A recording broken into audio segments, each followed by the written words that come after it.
Hi everyone, welcome back. Today I'm playing with my Stamperia moulds, and I just found in my trolley, in my mixed media section, two things that I haven't even opened, and they are both icing paste. One is in a gold and one is in a beautiful rosy pink colour.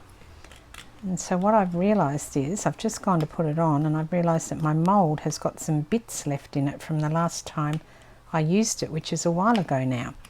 So I'm using my pokey tool just to get rid of that before I add the rest of it in. So I think what I did wrong and why there's still bits left in here is that last time I used it, I didn't wait for it to fully dry. You need to let it dry for at least 24 hours. And obviously I've pulled it out too soon and it's left the tiny little bits are left in there. So I'll do this today and then I'll come back tomorrow and get back on and show you the result. The other thing I think that you need to really fill the mould up, and you also need to make sure that you don't scrimp on it, because if you scrimp on it I don't think it'll come out, because it needs to have a fairly flat back in order to come out. So it really doesn't take much of this, I don't believe, to create what you're trying to create, but I'll just put it in here and then I'll put a coating over the back of it. So normally what you'd use this for would be in your mixed media projects, and I have before in your canvases and things like that. But in the interest of using something other than what it's meant to be used for, I thought I'd try and use it in a junk journal, because it's very thin, so it should be fine, and I'm really looking at trying to extend what I can do with it. And also I've got 3 moulds, so I'm going to make all 3 up today and let them dry. As I said, it's a bit fiddly because you've got to let them dry for 24 hours, which is probably because I'm not the most patient person in the world. It's probably why I haven't played with them for a while. But I do like them. So I have to go back to just, if I do 3 at a time and let them dry overnight, then I've got 3 great things to work with. I need a bit more on there because I know you need a backing so that you've got something to, for the pattern to grip to. Otherwise it'll just fall apart when you take it off. I think it's a fine balance between putting enough on and putting too much on. I do remember when I used them before though, I think it was this one actually, I did take it out and it fell apart. So that's why I'm being an extra generous this time. And honestly, they'll probably go dry and get dried up before I use them all if I don't, if I scrimp on them. Which I must say is my tendency to do, is to say, well, I paid money for that and I don't want to use it all, but then of course you end up throwing it out because it's dried up and it's no good anymore.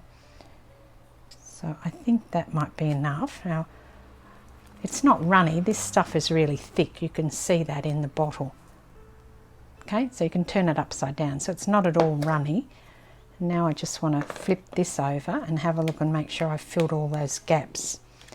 It's important to go right into the little gaps. Holding it up to the light, I can see a space here where I haven't filled it properly. I've still got a bit of white in a couple of spots, so I'll just pop a bit more on using the light as my guide. And the plastic mould itself is quite strong, so it's holding up while I'm holding that up to the light. It's not going to bend or anything like that.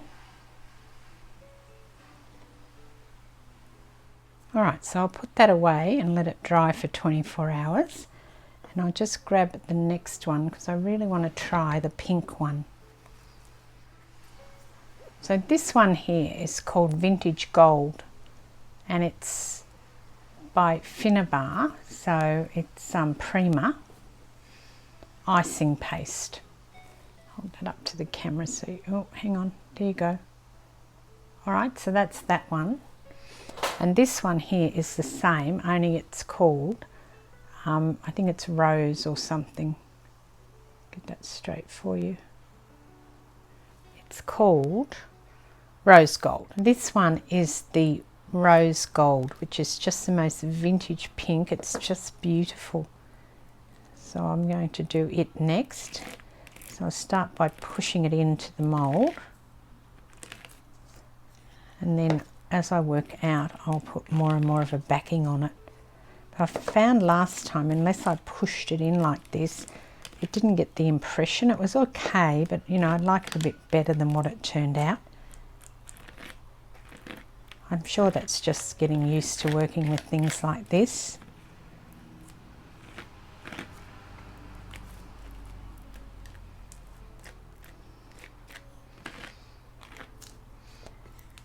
And now I'll put a backing on it.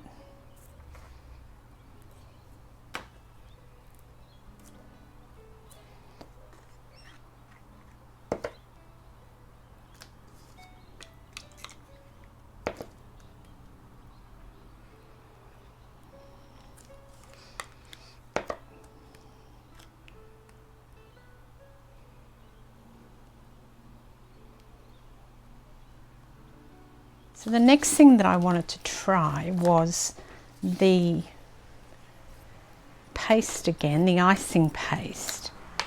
I'm just going to do a different technique this time, or I'm attempting to do a different technique. So I'm just going to take some of the icing paste out and keep it quite blobby. And then some of the rose as well. I try not to mix my colours though. I don't want my rose to end up as gold and vice versa. And then you can get a really pretty green in this as well, but the day I bought these they didn't have any of the green. I must go back and have a look if I like what the outcome of this is, because I think the green and gold and the pink and green would look really pretty. I don't know if I'm a big fan of gold and pink though, but anyway, we'll give it a go because we've got this stuff here now and I don't have anything else. So then what I'm going to do is get a tag and I'm going to squish it on top and hope for the best.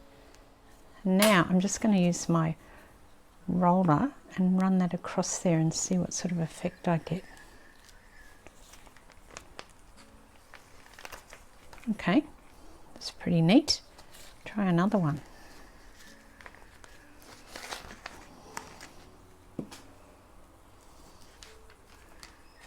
That one's not got as much paste on it. Probably like that one better than I like the other one actually. I might take some off here and try another one. I don't know how I'm going to do this other than scrape and put it back on the paper.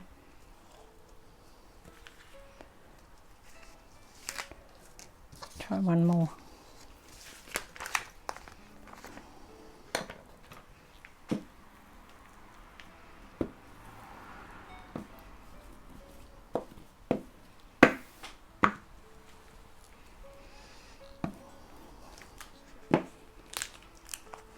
Yeah. Very sticky. It's all underneath, that's probably why. That's really nice too. I'll just have to go back to this one now and give it another roll because I've obviously ruined it by doing what I did. Pick that bit of stuff up and now I've got it all over my dress.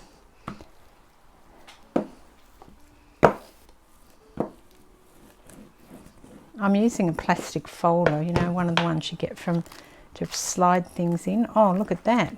See what happened when I did that? It's kind of pulled some of that stuff off, but that's really nice. I like that. Okay, I'm having too much fun now. Let me try something else. Just put this down in it. I moved that when I put it down, but it still might work to pick up that excess. It's hard not to move it because it's quite slippery. Try and put this down.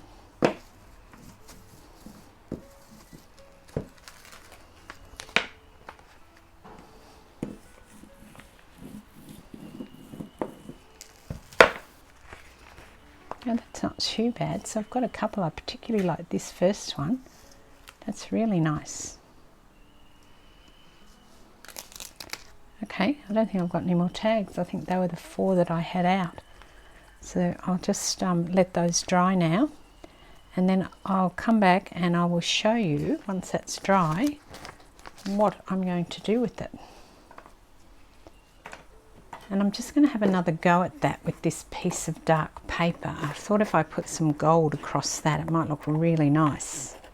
And perhaps I'm not going to go quite so heavy on the roller this time, so I get a bit more texture. Grab my piece of paper or plastic back.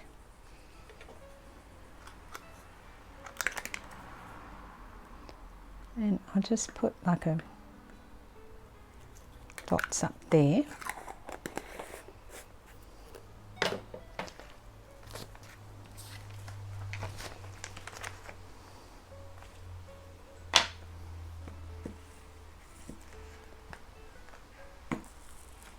Just seeing how that goes.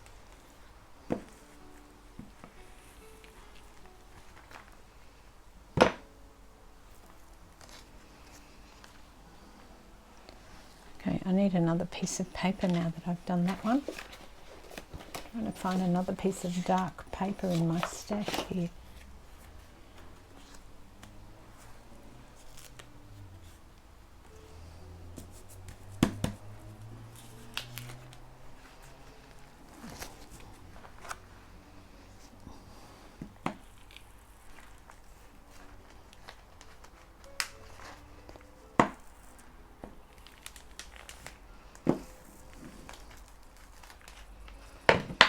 Certainly creating a different look with that on the paper, and I'm sure I'll be able to use those pieces. All right, once all this dries, I'll come back and do another part of the video, and then you'll be able to see the results, and I'll use some of these things in my journal so you can see how all that works. So these are the 3 things I've ended up with. So this is one that I did ages ago, and that is done with cream paste, which is white. And then these are the 2 that I did yesterday. So I've got the gold and the pink, just beautiful. And this, you can see where the white has come on top of it, because remember I said I had a little bit left in the mould, and you're watching this on the same day. So you probably remember that. I'm talking in the past because I made the first video yesterday. Sorry about that. And then these were the ones that I did where I did the thing where I put the plastic on, and I really love how these have turned out. They're all really different but nice. You can just use them as you would anything, so you could just stick it, you know, take a piece of it and stick it down in your journal. I might put some on top of this to give it more decoration, so we can use this. Now these are quite curly, so I'd have to kind of flatten them, because when they've dried, they've been, you know, obviously the medium I put on them is damp, and so they've naturally curled in line with that. But yeah, they're straightening out fine now. If I just give them a bit of a bend over, they'll flatten out when they're in a journal anyway. And I've got my journal out, so I was going to show you the type of thing that you could do. So I might actually get this pretty pink one and see if I can cut. Now they will tear, as I said, but you have to be careful when you tear them, because they'll tear kind of randomly, which is great if you're using this one. But if you want a certain part of the image, then you need to cut. So I'm going to cut because I want to get the list of train stations on here. Now they do go in, you know, around each other, so like the actual train names aren't in a line. That's what I was trying to say. I'll just cut this out like this.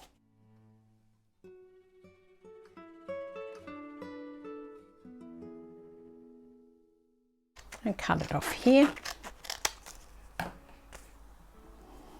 And now you've got yourself a little pocket. So I've made a pocket out of it. So what I'll do is I'll put the little tag in there and then put this into this pocket down here. I've cut this quote out. It says, if there is nothing like a dream to create the future. I'm going to stick it down on the corner of this page as a bit of an embellishment. These would also make a really good cover for a journal. you can see if I put that on there, it's pretty much the correct size. And this journal is 6 inches by 8 inches.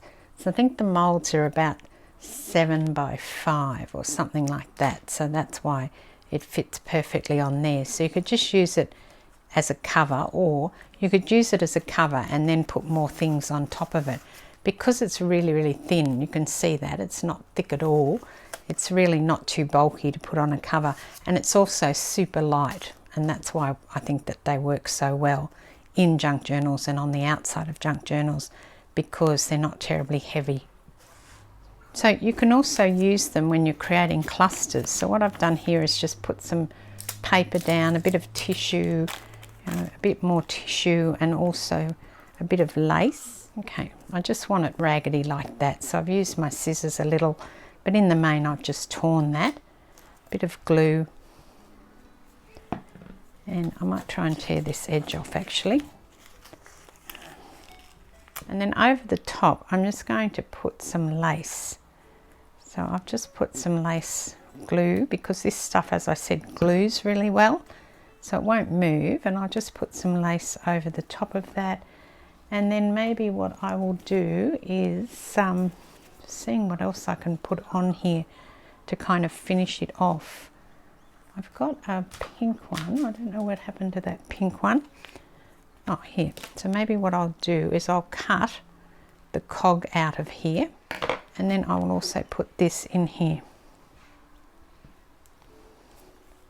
And then now all together I will just tear all of these edges around so I get some softer edges on it rather than the harder edges. And that's it, there's your cluster. And then I've got a button, so I just decided I'd go and get one and put it on. So put some button in the middle of that. So I've got a bit of gold, so it gives you a little bit of bling within the cluster. You can see there something a bit different for your junk journals. And then you can put that onto one of the tags. Might put that up the top of this tag actually. And which way's up is going? This way, I think. So that's how you use them. So I hope you enjoyed that, and thanks very much for joining me. I will catch you next time. Cheers.